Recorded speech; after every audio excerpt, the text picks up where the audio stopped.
Thus, digging of the basement started at 5 p.m. of August 29, invoking Section 11 of Rule 113. The digging was carefully supervised by engineers to ensure that the structural integrity of the building is not compromised. The purpose of the digging is to locate the suspected tunnel or bunker where the fugitives are hiding. Much as we would like to do this with minimum footprint, we cannot do so due to the unreasonable interference of KOJC people. If unhampered, we could have brought a borehole drilling equipment, and a hole would not be more than 6 inches in diameter. Even 4, we can do it. Next slide, please. If I may, Your Honor, before this. At this juncture, a total of 3.4 meters deep was dug. However, new scan results discovered a retaining wall 8 meters below the down basement. And I think Engineer Zapata also will not be able to explain why there is a retaining wall 8 meters below ground up to 2 meters deep, Your Honor, in the on the top, except protecting a hollow portion underground. Okay. Yes, sir. is the general implying that just because his alleged equipments, he is now licensed to conduct diggings into the property of another? What if the person doing that is an idiot, like him? Maybe. But I'm not saying that he is, Your Honor. But if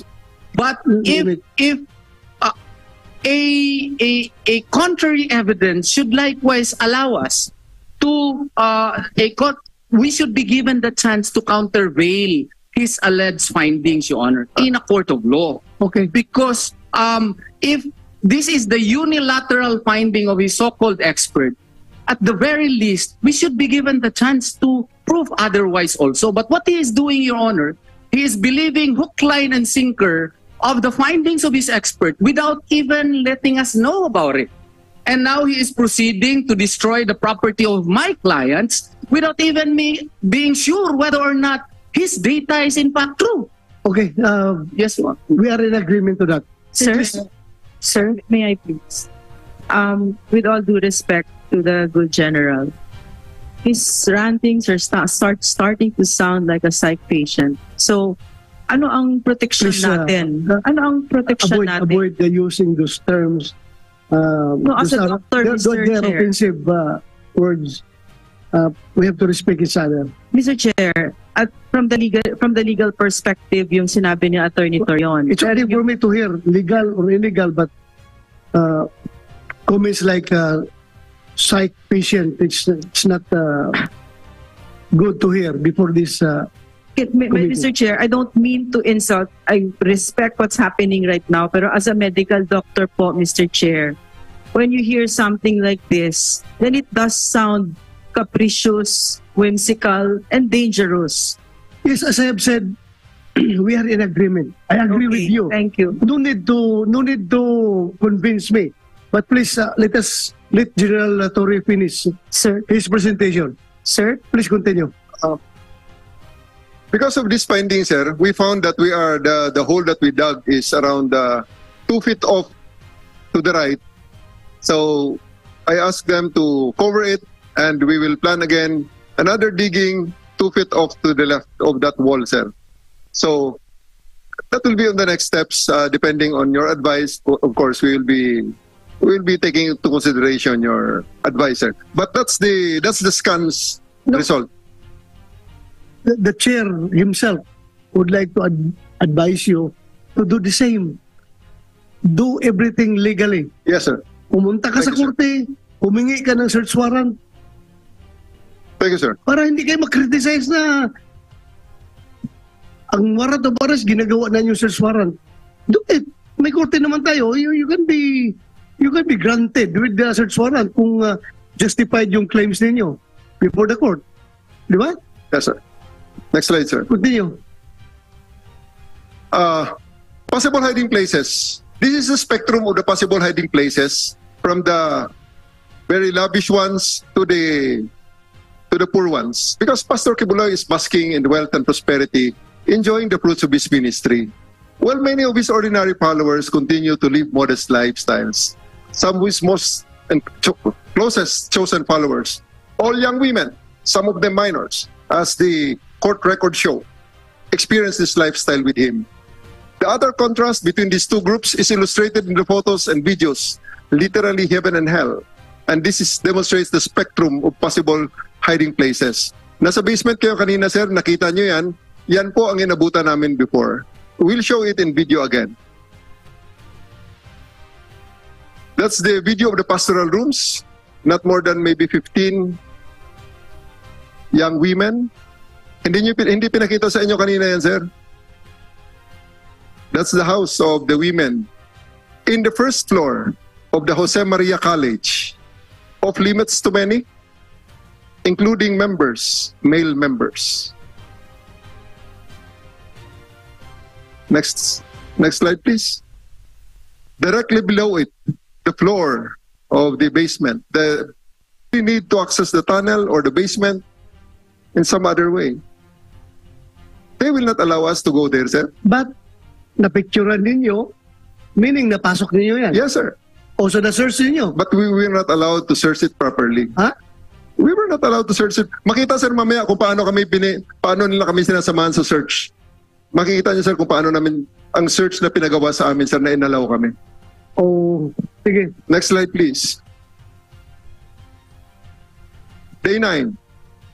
We searched, that's September 2 na, sir. Major Jana Rose Parcon attempted to search the College of Ministry building after receiving reports that Kibuloy was cited thereat. However, KOJC members blocked them, called their lawyers, delayed them, just like in the many other times that we searched the property. This is actually just the third building that we are going to search thoroughly sana, sir. And this is how it goes. This is how it went. Next slide, please. During the negotiation, the lawyers did not allow the PNP personnel to go immediately. They only agreed to specific conditions. 10 women personnel, and they are to be please see video. Wala kami sinasabi naman dyan, sir, na may drugs dyan or may kung ano man dyan, sir. But this is how it went. Hindi totoo, sir, na ang pulis ang nang-aapi dyan. Tingnan nyo naman, law enforcers ang piniplit ng mga tao. And look at their people. All of them wear masks. Galit pa sa amin pag pinapatanggal namin ang mask. Ironically, 3 of the suspects that we are looking for are women. Ganyan ang pulis, no? Yan ang nang-aapi. Law enforcers na nang-aapi dyan sa loob ng OJC. The videos will not lie. That's why maybe the presentation of the previous presenter are all pictures.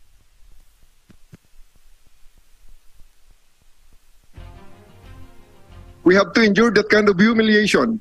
Kasi mag-aaway lang kami, sir, pag hindi namin ginawa yan, pag hindi namin sinunod yan. Mag-aaway lang, sir. Kukuyugin lang kami ng mga tao dyan. So, okay, let's do our job.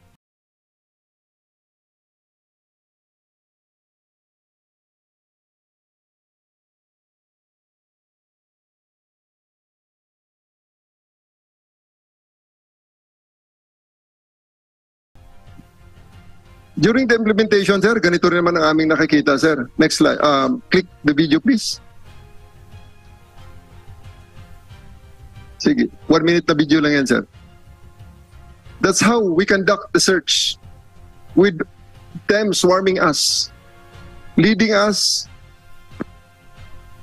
prohibiting us from opening allegedly secret confidential rooms or restricted rooms. Hindi naman lahat, sir, na pinabubuksan nila eh. Wala talaga, sir. It's all, kung tutuusin, sir, those are all obstruction of justice. Pwede namin, sir, hulihin lahat yan. We have basis. However, just in the interest of just peaceful. Ganyan, sir. Obstruction of justice, if you are being prevented from arresting Pastor Kibuloy, ba't yung prevented? Pinapasok naman kayo eh. Sige, sir. Next slide, sir. And besides, Your Honor, if I may, there is already the unlimited search. That Sir. is already the 9th day, Your Honor. Sir. They have already been conducting searches in that area, Your Honor. I don't know why they like that area very much, the Bible school. And they have been, since day 1, Yeah, Your Honor, okay, that has been okay. searched already. Okay. Many times. Bakit Can we continue? paborito niyo? Bakit paborito niyo yung Bible That's story? only the third. Balik-balik. Makikita siya sa sunod, sir. May sketch na kaming ginawa, sir. Next slide, please. Continue. Dito muna tayo take responsibility Para for sa that. akin, very wrong decision yan kung mag-aresto ka, babae pa ginagamit mo, walang armas, 10 lang, tapos, what? Hindi mo na-imagine? Just in case, ha? Just in case lang. Granting na hindi si Pastor Kibulo hinahanap na ninyo. Kung ang hinahanap nyo doon, naghintay sa loob, may dalang armas, nirat-rat yung mga pulis umino, patay yung 10. We'll consider the SWAT next time, sir. That's a very wrong decision. I will consider For the SWAT you to- next time. Yes, sir. I take responsibility for that, sir.